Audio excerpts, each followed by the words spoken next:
Quel commentaire à faire sur, la nomination d'un gouvernement qui a accouché, non pas dans la douleur, mais a accouché, très, très laborieusement? Bah, c'est la montagne qui accouche d'une souris.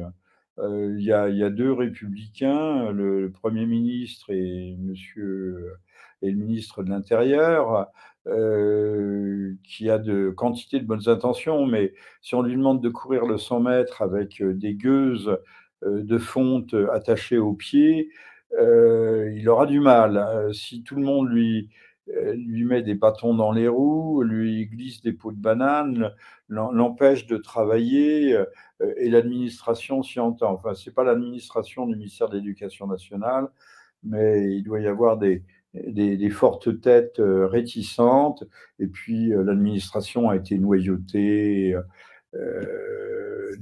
à loisir, pour ne pas dire aussi, métissée du point de vue idéologique. Voilà donc, qu'est-ce que cela va donner? Bah, à mon avis, pas grand-chose. Heu Tout ça pour ça, disent les uns et les autres, les unes et les autres.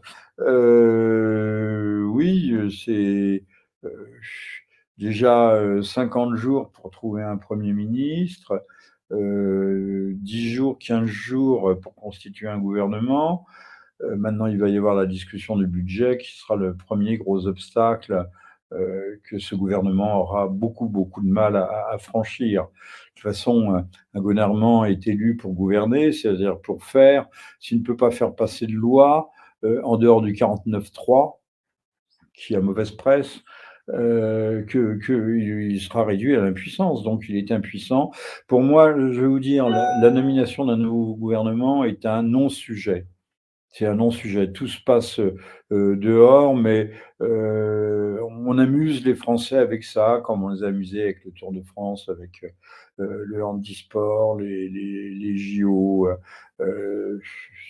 voilà, heu, on nous diffuse, on nous perfuse aussi avec, de puissants anesthésiques et pendant ce temps-là, les choses avancent et elles avancent mal.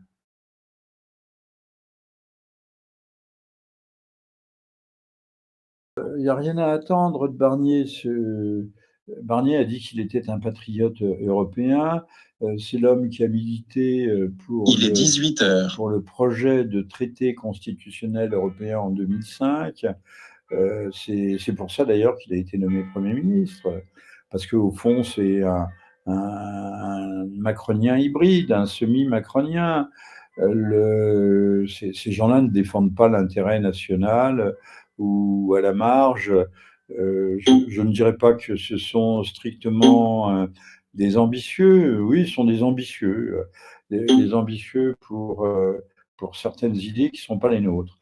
N'oublions pas que, l'Union européenne, qui n'a rien à voir avec l'Europe des peuples et des patries, ou l'Europe des nations, les nations n'existent plus d'ailleurs quasiment, que cette, je ça y est, j'ai perdu le fil, mais c'est pas très grave, que ces gens, voilà, que l'Union européenne n'est que le préambule, le vestibule, l'antichambre, du mondialisme. Bon, aujourd'hui, nous faisons la politique des États-Unis, en Ukraine, puisque le Congrès et en fait, la population tout entière renacle à encore se saigner, pour, les Ukrainiens.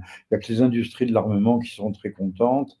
La CIA qui a des objectifs géopolitiques, mais qui mériteraient d'être, explicités, mis sur la table. Est-ce une bonne idée de vouloir à tout prix contenir, la Russie, de l'avoir comme héritière de l'Union soviétique, de ne pas avoir saisi les chances, de rapprochement, à la charnière du millénaire? Monsieur Poutine était prêt à entrer dans l'OTAN et on lui a, aimablement et gentiment fermé la porte au nez. Bon, il y a d'autres raisons que géopolitiques, il y a aussi des raisons idéologiques. Il y a des gens qui récupéreraient bien, il ne faut pas oublier que c'est, l'Ukraine est le berceau du royaume khazar. qui s'est converti au IXe siècle. Et les Khazars ont des gens qui ont la dent dure et qui ont la rancune tenace. C'est pourquoi d'ailleurs ils en veulent beaucoup à la Russie, puisqu'ils étaient les maîtres du jeu et les maîtres de la Russie même, et qu'ils ont perdu, ils se sont laissés évincer. À commencer par le sieur Trotsky, qui préférait aller à la chasse et, et trousser le cotillon plutôt que de s'occuper de villes politiques. Staline l'a fait à sa place et a fini par le mettre dehors. Voilà, et ça s'est mal terminé, comme chacun sait. Mais enfin, les Trotsky ne sont pas morts, puisqu'ils sont au pouvoir à Washington, sous la jolie dénomination de néoconservateurs. Et en France, euh, un homme de droite tout à fait avisé me faisait remarquer, là aussi, la charnière du millénaire, mais les trotskistes, c'est plus rien. Je dis, oui, vous avez un Premier ministre trotskiste en la personne de monsieur, j'allais dire Léon Jospin, non, monsieur Jospin, et vous me dites qu'ils ne sont plus rien. Non, ouvrez la télévision, ouvrez CNews, vous verrez des trotskistes à l'appel en pagaille. Alors, ils se sont un peu reconvertis, et ils ont mis de l'eau dans leur vin de messe, mais ce sont toujours les mêmes, et sur le fond, ils ont une pensée sui generis, c'est-à-dire c'est chez eux la soif messianique du pouvoir est génétique, voilà, et même phylogénétique.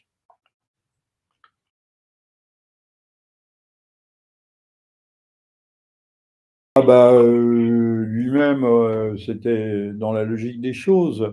Barnier devait démissionner s'il n'arrivait pas, à présenter, alors ce que les abrutis, et Dieu sait qu'il y en a, appellent un casting, castinge. Non, en France, en français, ça s'appelle une distribution. Regardez les films des années 60-70, il n'y a pas marqué casting, mais distribution des rôles, des acteurs, et cetera. Donc, la distribution était extrêmement difficile à doser, et le grand vainqueur, c'est évidemment monsieur Macron, puisque sur 17 ministres de plein exercice, il en a 10 qui sont macroniens, macronistes de stricte obédience. Donc, qui perd gagne, comme je l'ai souvent dit.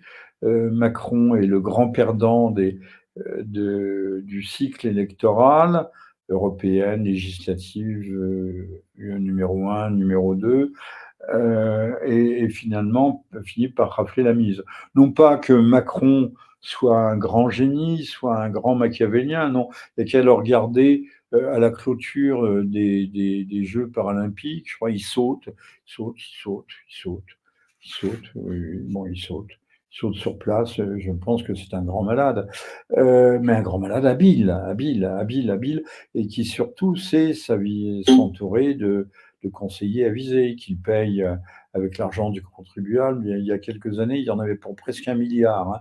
C'est McKinsey et compagnie, mais il y en a d'autres.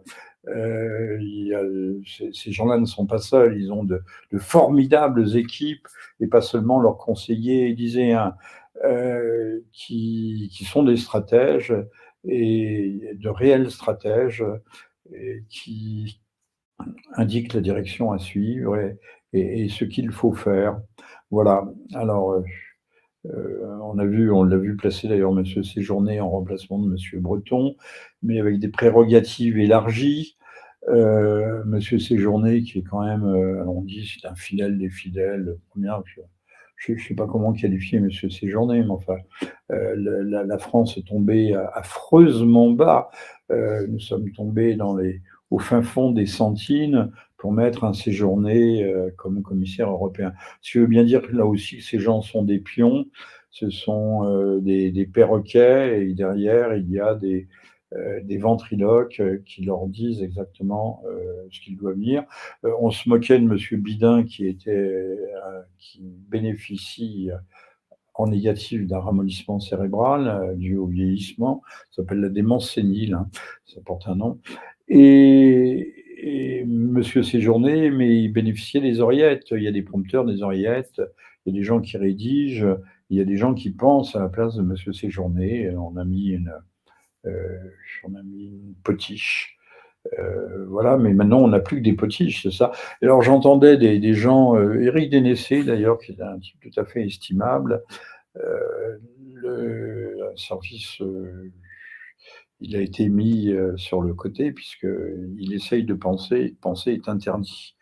Non seulement penser est interdit, hein, penser est un quasi délit et qui disait: «Mais, on n'a pas d'hommes de premier plan». Mais les hommes de premier plan existent.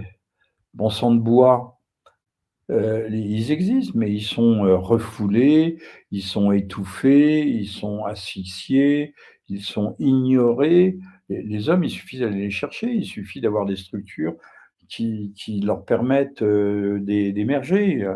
Non, la masse, s'écrase sous son propre poids.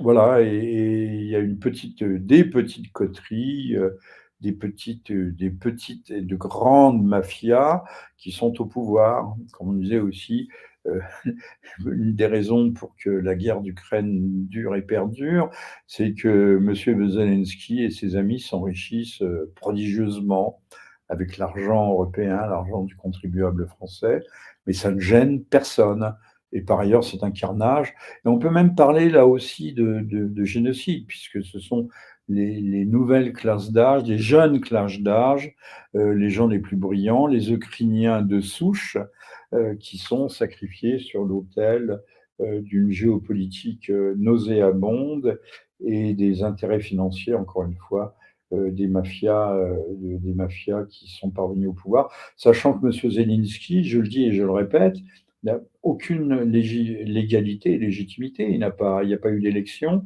Donc monsieur Zelensky est en apesanteur, comme, l'est aussi depuis 2006 monsieur Abbas, en Palestine et il n'y a pas eu d'élection présidentielle.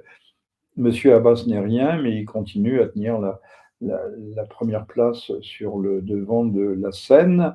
Même chose de monsieur Zelensky qui au fond, il faudrait l'appeler par son nom, c'est un dictateur, mais c'est un dictateur que tout le monde reçoit, tout le monde chouchoute, tout le monde caresse, dans le sens, du poil et sachant qu'il y a des clans de fous furieux, aussi bien aux États-Unis qu'en Europe qu'à Paris, qui seraient, favorables à donner une allonge de frappe supérieure à monsieur Zelensky, en lui permettant d'utiliser des armes occidentales, de moyenne ou de plus longue portée, c'est-à-dire de 100 kilomètres à 300, 400, 500, de façon à faire mal à l'ours russe, à lui poser des banderilles. Ceci étant dit, si ce sont des armes occidentales, cela signifie que là, on ne parlera plus de co-belligérance, mais de belligérance tout court. Nous allons entrer, nous, Européens, dans le truchement de l'OTAN et de la folie de quelques hommes, d'une pseudo-élite, nous allons entrer en belligérance ouverte, en guerre ouverte avec la Fédération de Russie. Penser qu'il y a des... Alors, vrai ou faux, est-ce aussi des entrepôts qui étaient des leurs, parce que Saddam Hussein, lui, il avait des chars en caoutchouc qui chauffaient, il y avait des petits moteurs qui chauffaient pour attirer les missiles américains qui tiraient sur des leurres. Donc des faux chars, ce qui n'était pas bête, mais enfin bon, ça n'a pas été suffisant. Eh bien, on peut penser que les entrepôts qui ont sauté à 300 kilomètres de Moscou, des entrepôts gigantesques de dépôts de munitions, ont nécessité des moyens balistiques, soit des drones, comme il y avait une attaque apparemment en provenance de Norvège sur Mourmansk, sur les arsenaux. Ça veut dire que quand même, il y a une montée. On sait que la montée est croissante, mais là, il y a une montée significative et parfaitement, totalement inquiétante. Je signale au passage, mais on peut y revenir, que la nuit dernière, Israël a matraqué, a frappé très durement le Liban par des attaques massives, en réplique à des attaques de petits missiles sur certaines facilités militaires militaire de la part du Hezbollah. Là aussi, après l'affaire des vous appelez ça comment? Des pagers. C'est bien que ça m'arrache la bouche de prononcer ces mots. Il y a bon, ces alerteurs, des talkie-walkie aussi, et puis une frappe ciblée sur un immeuble qui a tué 30 membres du Hezbollah, dont des civils aussi, aussi bien. Donc là aussi, on a une montée rapide et dure, dure dans l'intensité du conflit. Alors, moi, je pense que les deux conflits sont liés, hein, sont des conflits qui sont en miroir, et c'est les mêmes enjeux, la même guerre qui se joue, ou presque, ou presque. Non pas à des détails près, c'est vrai que le gouvernement Netanyahou veut opérer une nouvelle Nakba et évincer, évacuer, chasser une fois pour toutes les Palestiniens de Palestine, en n'en gardant que quelques-uns de façon résiduelle pour exploiter les champs les champs d'oliviers, non pas d'oliviers, mais les champs d'orangers. Voilà.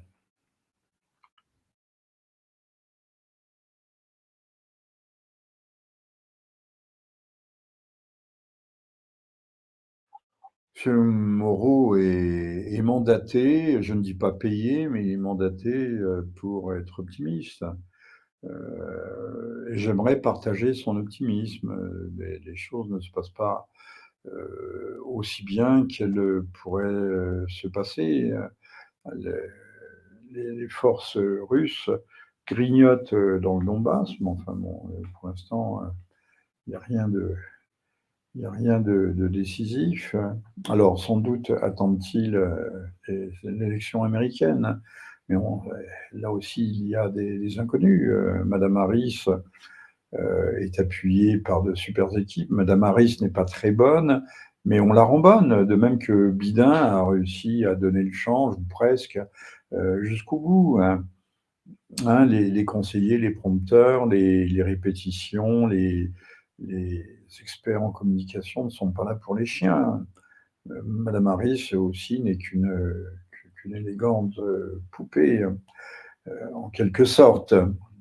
Euh, Monsieur Reagan était un acteur, c'était pas un politicien de formation, ni un diplomate. En fait, il s'est plutôt bien débrouillé. C'est-à-dire que, au fond, ces gens-là ne sont bons que par leur entourage.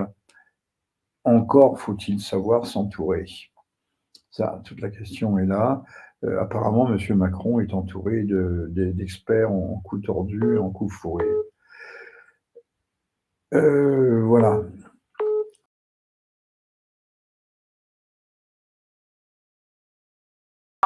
Aux tentatives d'assassinat contre Trump, bah, elles sont avérées. Trump, Trump est un gêneur majeur. S'ils avaient pu l'avoir, ils l'auraient eu. Au moins, ça dégageait le terrain et ça. Trump bloque le système à sa façon, et puis il a un côté bovidé, avec une énorme paire de cornes, non pas parce qu'il est cocu, il ne l'est sans doute pas, mais parce qu'il fonce tête baissée et il ne se trompe pas, il vise le matador. Bon, il a des qualités, il a des défauts. J'ai vu passer aujourd'hui aussi le trombinoscope de son entourage, qui est très très largement inféodé à l'État hébreu. Mais c'est l'Amérique.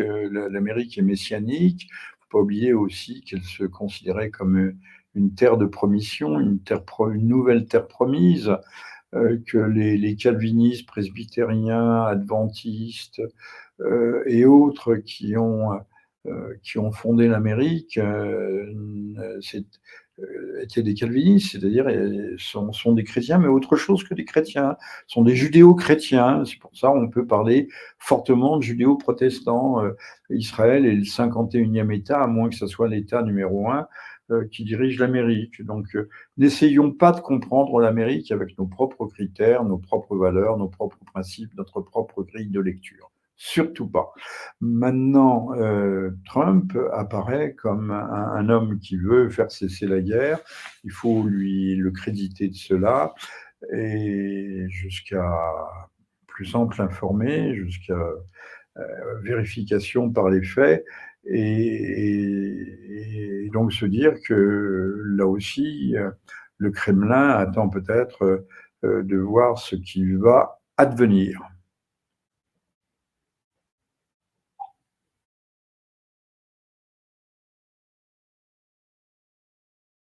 Qui est vieux, qui est vieux comme l'histoire du peuple hébreu. Marc Aurèle s'en plaignait dans ses pensées pour moi-même, que je recommande. Ils ne sont pas faciles à lire, il décrivait pour lui-même. Hein. C'est l'empereur stoïcien qui est mort en Germanie en luttant sur les marches, sur les limes plus exactement, les limes germains. Et Marc Aurèle écrivait ô Sarmates, ô Marcoman, c'est des peuplades épouvantables, des barbares terribles d'Europe centrale. Ô Sarmates, ô Marcoman, ô peuple terrible, vous n'êtes rien à côté de. Voilà, vous m'avez compris. Et si Titus, le général Titus, qui n'était pas encore empereur, a détruit, a brûlé Jérusalem et détruit le temple, c'est pas par pure méchanceté. C'est parce qu'il avait affaire à des gens qui étaient tout à fait irréductibles. Et c'est bien d'être irréductible. Nous aimerions que les Français le soient un petit peu plus. Mais derrière tout cela plane l'ombre du complexe, plutôt du syndrome de Masada, les derniers combattants assiégés par les Romains qui ont mis X années pour construire une rampe d'accès à ce plateau, que j'ai visité d'ailleurs. Et les derniers défenseurs avaient inscrit leur nom sur des ostracas, ça donnait le terme ostracisé, des coquilles, des coquilles d'huîtres, chacun ayant tiré au sort qui serait le dernier à se suicider après avoir égorgé tous ses camarades. Enfin, la légende noire, je dis noire, voudrait que le dernier, après avoir égorgé ses camarades, se soit ensauvé et ne soit pas passé à l'acte en ce qui le concernait. Mais j'entendais encore un représentant des services israéliens sur LCI en disant mais nous ne partirons pas, nous mourrons peut-être, nous crèverons peut-être, mais vous viendrez avec nous. Hein, c'est ça le complexe de Masada. Israël disparaîtra, mais vous aussi, vous serez donc en fait en clair, ça veut dire atomisé. Israël dispose d'environ 200 à 300 têtes nucléaires avec les vecteurs afférents. Et déjà dans les années 80 ou à la fin des années 70-80, Van Creveld, qui était un géopolitologue, un géostratégiste, géostratège plutôt, il faudrait dire, prévoyait, disant, mais nous avons déjà les vecteurs pour atteindre, ça devait être la fin des années 70, pour atteindre Rome, on détruira Rome, ça ne nous gênera absolument pas. Voilà, la Sainte-Chapelle, c'est pas un problème. Et Van Crevel disait on peut atteindre Paris, Rome, Berlin, toutes les grandes capitales d'Europe. C'est-à-dire soyez sages, obéissez, ou il risque de vous en cuire. Eh bien, on entend ce discours, cette petite musique revenir actuellement, et je l'ai entendu sur LCI.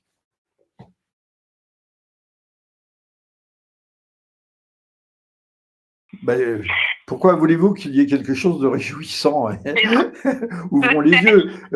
Si on s'occupe d'autre chose que non, le tiercé tient plus une grande place dans la vie des Français, mais du match du dimanche soir, les masses sont faites pour être dirigées, abusées, grugées et le cas échéant atomisées. Voilà, c'est le destin des masses, les troupeaux. Souvenez-vous de la petite image rigolote, il y a un troupeau de minons de moutons qui se dirige vers un bâtiment sur lequel il est marqué abattoir et il y a une brebis noire, toute noire, brebis noire qui se retourne et qui dit: «Mais vous ne croyez pas que, nos patrons humains veulent notre peau?» Et alors il y a autour de la brebis noire, les autres moutons lui disent: «Arrête avec tes théories conspirationnistes». Nous n'en sommes pas loin. Ouais. Comment a Ouais, commencé la guerre de 14, qui était aussi un génocide des classes les plus productives, les élites, élites de la bourgeoisie, élites du monde ouvrier, élites même de la voyoucratie, qui n'avait rien à voir avec celle d'aujourd'hui. Toutes les élites paysannes, ce qui restait d'aristocratie, tout a été consommé, brûlé, détruit dans les tranchées. Ça s'appelle aussi un génocide, génocide des meilleurs, génocide des élites. Et je dis bien les élites, j'ai tout compris, hein. Les élites de toutes les classes sociales, de toutes les catégories, les secteurs professionnels, intellectuels ou autres.